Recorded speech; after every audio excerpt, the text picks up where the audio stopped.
Hi everyone, and welcome to Talk to the Expert at propertygenie.co.nz.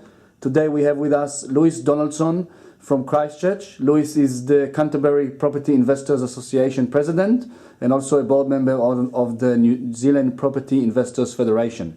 Louis is an active real estate agent in Christchurch.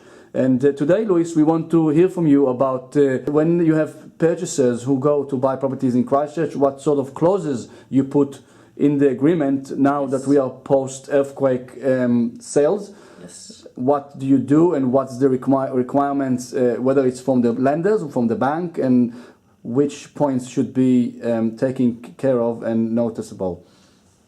Yes, sure.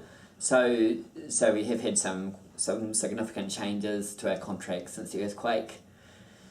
More recently, perhaps those clauses have eased up. However, as well as your typical limb clause, title clause, most agreements have a finance clause in. Probably 90% of contracts now also have an insurance clause to fulfill, and that might be 5 to 10 working days. Wow. So basically the clause says that this agreement is conditional upon purchaser obtaining full insurance for the property. Yes, satisfactory to the purchaser. Look, I'm certainly not a legal expert on this matter. Me too. But without satisfactory insurance, if you need finance, the bank won't finance the property. Essentially, a finance clause will also oversee that insurance condition. So insurance is important for your lending, essentially. Do you have any conditions? Do you come across any conditions that people do as well? A transfer of an earthquake claims those days, or are we past that particular point? Because you know when somebody purchases a property in Christchurch, if there is a claim lodged with EQR, which is the body who governs and take care of the claims for damaged properties, do you put a clause that covers that the claim will be transferred to the new purchaser?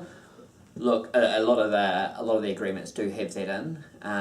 Of course, most purchasers want to know they're getting both the EQC claim transferred as well as any insurance claim for perhaps damaged driveways, damage to the land. So that's usually included. There is the exception where perhaps the vendor does take those claims if they've had a cash settlement or a payout, and the purchaser is made aware of that, and they buy the house accordingly with those risks. Great. So we encourage you always to seek professional legal advice from your attorney. With all means, we are not authorized to provide any legal advice here. It's for general knowledge. I hope you find it interesting. Thank you very much, Louis. Thank you, Hida.